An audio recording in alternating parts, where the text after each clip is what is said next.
তো যে শ্রীরাম রাধে রাধে, ভারত মাতা কি জয়। বড় ভাই আশা করছি সমস্ত পাবলিক ভালো আছে, ভালো না থাকলে জবরদস্ত ভালো থাকার চেষ্টা করবে। যদি এই চ্যানেল নতুন থাকো তাহলে বড় ভাই গড় করবে, ভিডিওটা দেখবে, যদি মনোরঞ্জন লাগে তাহলে সবকিছু করবে। তো পরিষ্কার গল্প। তো কাকা তুমি ইন্ট্রো লাগাও, সেই লেভেলের video. Namaskar. Welcome to my YouTube channel, Vivek Status Editing. Please one like and one comment. Please support and share your friends. Review.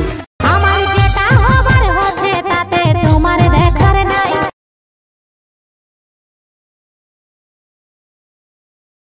এর থেকে ভালোবাসা দিয়েছো কমাই, কে যেন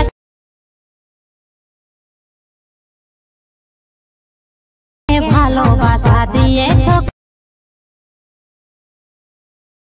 তুমি বন্ধাই।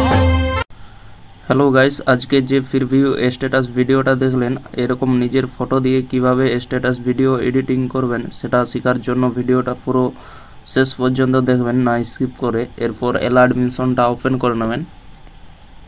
ওপেন করে নেওয়ার পর নিচের দিকে দেখতে পাচ্ছেন প্রজেক্ট লেখাটা, এখানে টাচ করবেন। দিয়ে এখানে ইফেক্ট, ফটো অ্যান্ড পিএনজি, বিটমার্ক, সং, এই তিনটি লিঙ্ক ভিডিও নিচে ডিসক্রিপশনে দিয়ে থাকবে, সেখান থেকে আপনারা ইনপুট করে নেবেন আপনাদের অ্যালার্ট মিশনে। এরপর প্রথমে আসবেন ফটো অ্যান্ড পিএনজিতে। আসার পর এখানে টাচ করবেন, দিয়ে এখানে সিলেক্ট অল লেয়ার্স লেখাতে টাচ করে সিলেক্ট অল লেয়ার্স করে নেবেন। দিয়ে আবার এখানে টাচ করবেন, দিয়ে এখানে কপি 11 লেয়ার্স লেখাতে টাচ করে কপি করে নেবেন। এরপর ব্যাকে চলে যাবেন। ব্যাকে যাওয়ার পর এখানে বিটমার্ক সঙ্গে আসবেন। আসার পর এখানে টাচ করবেন, দিয়ে এখানে পেস্ট 11 লেয়ার্স লেখাতে টাচ করে পেস্ট করে দেবেন। ফটো সিলেক্ট হয়ে যাবে, দেখতে পাচ্ছেন। এরপর ইফেক্ট আনবো, ইফেক্ট আনার জন্য ব্যাকে চলে যাবেন। ব্যাকে যাওয়ার পর এখানে ইফেক্টে আসবেন। ইফেক্টে আসার পর এখানে ছবির মধ্যে টাচ করবেন, দিয়ে নিচে ডান দিকের কোণায় দেখতে পাচ্ছেন ইফেক্ট লেখাটা, এখানে টাচ করবেন। এরপর নিচে বাঁ দিকে দেখতে পাচ্ছেন 3 ডট, এখানে টাচ করবেন। দিয়ে এখানে কপি ইফেক্ট লেখাতে টাচ করে কপি করে নেবেন। এরপর ব্যাকে চলে যাবেন। ব্যাকে যাওয়ার পর এখানে বিটমার্ক সঙ্গে আসবেন। আসার পর নিচের দিকে আসবেন, দিয়ে এখানে ছবির মধ্যে টাচ করবেন। দিয়ে নিচে ডান দিকের কোণায় দেখতে পাচ্ছেন ইফেক্ট লেখাটা, এখানে টাচ করবেন। এরপর নিচে বাঁ দিকে দেখতে পাচ্ছেন 3 ডট, এখানে টাচ করবেন। দিয়ে এখানে পেস্ট ইফেক্ট লেখাতে টাচ করে পেস্ট করে দেবেন। ভিডিও একদম কমপ্লিট হয়ে যাবে, দেখতে পাচ্ছেন।